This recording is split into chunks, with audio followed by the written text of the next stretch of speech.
आला रे आला गणपती आला, गणपती बाप्पा मोरया, मंगलमूर्ती मोरयाच्या प्रचंड जयघोषात अत्यंत उत्साहात शनिवारी आपल्या लाडक्या बाप्पाचं जल्लोषपूर्ण वातावरणात आगमन झालं। गेल्या अनेक दिवसांपासून तमाम बालगोपाळांपासून ते अबाल वृद्धांपर्यंत सर्वांनाच लाडक्या बाप्पांच्या आगमनाचे वेध लागून राहिले होते। बाप्पांच्या स्वागताची घराघरातून तसंच सार्वजनिक गणेशोत्सव मंडळांमधून जय्यत तयारी करण्यात आली होती। सोलापूर नगरी बाप्पांच्या स्वागतासाठी चांगलीच सज्ज झाली होती। अखेर प्रतीक्षा संपली आणि शनिवारी 7 सप्टेंबर रोजी श्री गणेश चतुर्थीला विघ्नहर्त्या आणि मंगलमूर्ती अशा लाडक्या गणरायाचं अत्यंत उत्साहात मंगलमय आणि चैतन्यमय अशा वातावरणात घरोघरी आगमन झालं। बाप्पांच्या स्वागतासाठी प्रत्येक जण आतुर झाला होता। दरम्यान गणेश आगमनाच्या पार्श्वभूमीवर सकाळपासूनच मुख्य बाजारपेठ असलेल्या टिळक चौक, हलवाई गल्ली, मधला मारुती परिसरासह शहर तसंच हद्दवाड भागातील विविध ठिकाणी घरगुती गणेशमूर्ती खरेदीसाठी मोठी गर्दी झाली होती। गणपती बाप्पा मोरया, मंगलमूर्ती मोरया, आला रे आला गणपती आला अशा अखंड जयघोषानं अवघ्या शहर परिसरातील वातावरण दुमदुमून गेलं होतं। या निमित्त बालमंडळींचा उत्साह काही वेगळाच होता। बाप्पांच्या स्वागतानं बालगोपाळ स्वतःला जणू हरवून गेले होते। बाप्पांच्या आगमनानिमित्त त्यांचा आनंद हा गगनात मावणारा नव्हता। आपल्या पालकांसोबत अत्यंत उत्साहात आणि जल्लोषात बाप्पांचा अखंड जयघोष करत बालमंडळी गणरायाची मूर्ती घरी घेऊन जाताना दिसत होते।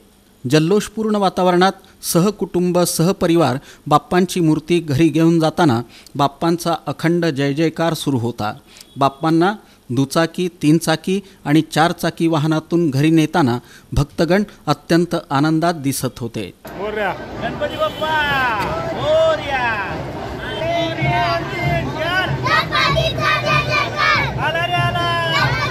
गणेश मूर्तीबरोबरच सजावटीचं आणि पूजेचं साहित्य खरेदीसाठी बाजारपेठेत सर्वत्र मोठी लगबग दिसून आली। आरास करण्यासाठी विविध प्रकारचं साहित्य बाजारपेठेत मोठ्या प्रमाणात उपलब्ध होतं। शिवाय पूजेसाठी लागणारं सर्व प्रकारचं साहित्य, फुलांचे हार मधला मारुती परिसरात विक्रीसाठी मोठ्या प्रमाणात उपलब्ध होते। याचबरोबर आकर्षक अशी रंगावली देखील विक्रीसाठी उपलब्ध होती। खव्याचे मोदक आणि प्रसादासाठी लागणाऱ्या मिठाईसह हलवाई गल्ली देखील सज्ज होती। हलवाई गल्लीसह शहरातील विविध मिठाई दुकानांमध्ये खरेदीची मोठी लगबग दिसून आली। जोडबसवण्णा चौक, पुंजाल मैदान, अशोक चौक, 70 foot road, Neelamnagar, railway station, Hodgi road, Vijapur road, Jule Solapur यासह शहरातील विविध भागांमध्ये गणेश मूर्ती तसंच पूजेचं आणि आरासाचं साहित्य खरेदीसाठी प्रचंड गर्दी झाली होती। गणेशोत्सवानिमित्त सर्वत्र जल्लोषाचं, हर्षोल्लासाचं, आनंदाचं, चैतन्याचं आणि मांगल्याचं वातावरण होतं। दरम्यान यंदाच्या वर्षी ब्राह्ममुहूर्तापासून अर्थात पहाटे 4:50 ते दुपारी 1:51 असा श्री गणेशमूर्ती स्थापनेचा शुभमुहूर्त होता। या शुभमुहूर्तावर शनिवारी घरोघरी अत्यंत भक्तिभावानं गणरायाची विधिवत प्रतिष्ठापना करण्यात येऊन मनोभावे पूजन आणि आरती करण्यात आली। सार्वजनिक गणेशोत्सव मंडळांनी सवाद्य मिरवणुकीद्वारे ढोल ताशांच्या दणदणाटात, कडकडाटात लेझिमचा बहारदार खेळ सादर करत उत्साही वातावरणात गणरायाचं जंगी स्वागत केलं।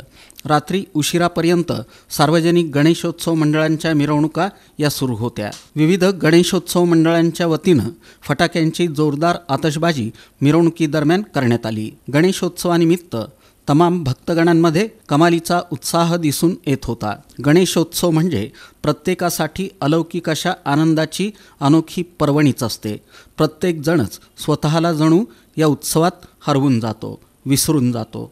बाप्पांच्या आगमनाच्या पार्श्वभूमीवर 10 दिवस सर्वत्र विविध सामाजिक, सांस्कृतिक तसंच धार्मिक कार्यक्रमांचं आयोजन करण्यात आलं असून गणेशोत्सवाच्या पार्श्वभूमीवर शहर परिसरात सर्वत्र चोख पोलीस बंदोबस्त ठेवण्यात आला आहे। पोलीस आयुक्त M. राजकुमार यांच्या आदेशानुसार वरिष्ठ पोलीस अधिकारी विविध भागात सातत्यानं फेरफटका मारून परिस्थितीवर लक्ष ठेवून होते।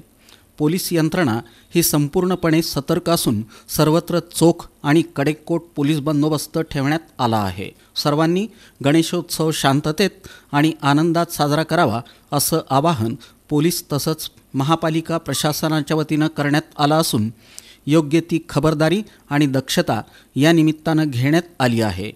गणेश आगमनाच्या पार्श्वभूमीवर शनिवारी शहरातील काही वाहतूक मार्गात बदल करण्यात आला होता.